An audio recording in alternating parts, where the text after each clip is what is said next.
দুনিয়াটাকে নাপাক করে দিয়েছিল, রক্ত প্রবাহিত করেছে, একে অন্যের সাথে মারামারিতে লিপ্ত হয়ে গিয়েছিল।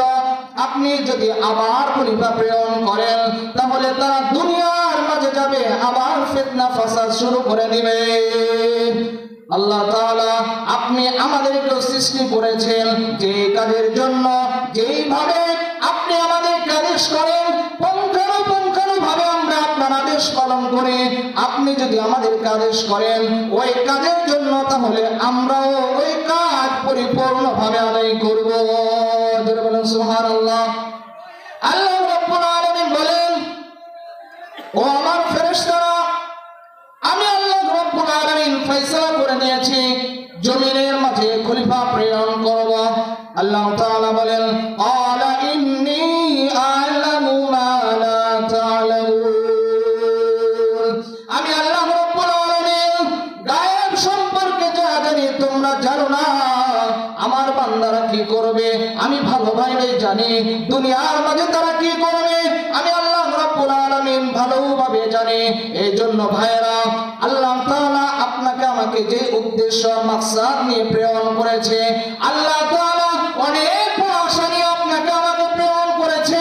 এই জন্য আল্লাহ রাব্বুল আলামিন যে উদ্দেশ্য নিয়ে আপনাকে আমাকে প্রেরণ করেছে, ওই উদ্দেশ্যটা বাস্তবায়ন করার জন্য আমরা সকলেই চেষ্টা করব। আমরা যদি সেই উদ্দেশ্যকে পূরণ না করি, কাল কিয়ামতের ময়দানে আল্লাহ তাআলার দরবারে ধরা খেয়ে যাব। এই জন্য আসুন, আল্লাহ তাআলা আপনাকে আমাকে গর্ব করে ফেরেশতাদের সামনে পেশ করলেন। শুধু কি তাই, কিভাবে আপনাকে আমাকে সম্মানিত করেছেন আল্লাহ তাআলা কুরআনুল কারীমের মধ্যে ইরশাদ ফরমান, ওয়ালাকাদ কাররামনা বানি আদম, আমি আল্লাহ রাব্বুল আলামিন বনি আদমকে সম্মানিত করেছি। এই জন্য যে ব্যক্তি সম্মানিত তাকে সম্মান করা তার হক।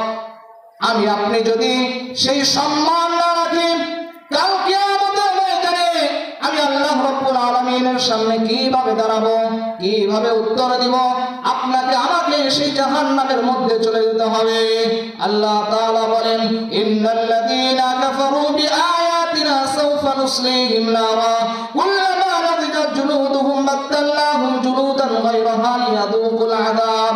আল্লাহ তাআলা বলেন, যারা আমার আয়াতকে অস্বীকার করে, আমি আল্লাহ রাব্বুল আলামিন যে কোরআন গ্রন্থ পাঠিয়েছি, নবী রাসূলগণ প্রেরণ করেছি, তাদের কথা মতো জীবন যাপন না করবে, আমি আল্লাহ তাআলা তাদেরকে জাহান্নামের মাঝে প্রবেশ করাবো।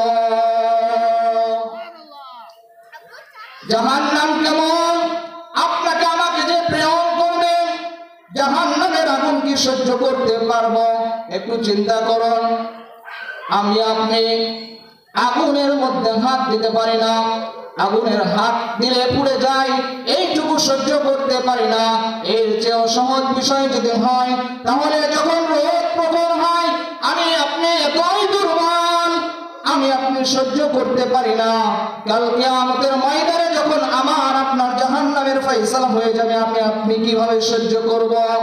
আল্লাহ বলেন, জুলুদান বাদদালনাহুম, যখন চামড়াগুলো পড়ে যাবে, আমি আল্লাহ রাব্বুল আলামিন সেই চামড়াগুলোকে আবার পরিবর্তন করে দেব। নাউজুবিল্লাহ। সেই দিন কিভাবে সহ্য করতে পারবো?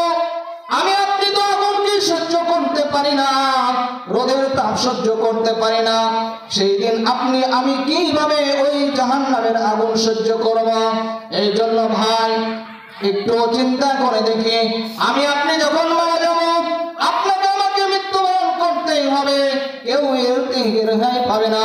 আল্লাহ তাআলা বলেন, কুল্লু নাফসিন যায়িকাতুল মাউত, প্রত্যেকটি প্রাণী মৃত্যুর স্বাদ আস্বাদন করবে, এর থেকে কেউ রেহাই পাবে না। তাহলে আপনি প্রশ্ন করতে পারেন, আমি মৃত্যুবরণ করব, যখন আজরাইল আমার কাছে চলে আসবে, তখন কি আমাকে আপনাকে সুযোগ দেওয়া হবে? আল্লাহ তাআলা বলে দেন, ইযা জাআ আজালুহুম লা ইস্তাখিরুনা সাআতাও ওয়া লা ইস্তাকদিমুন। আল্লাহ তাআলা বলেন, যখন তোমার মৃত্যুর সময় চলে আসবে, আমি আল্লাহ রাব্বুল আলামিন এক সময় তোমাকে মৃত্যু দিতে দেরি করব না। মালাকুল মউত তোমার আত্মাকে তোমার দেহ থেকে বের করে নেবে, তখন আমার আপনার কি অবস্থা হবে? এই দুনিয়া ছেড়ে আমাকে যেতে হবে, আপনাকে আমাকে এই দুনিয়ায় থাকতে দেওয়া হবে না।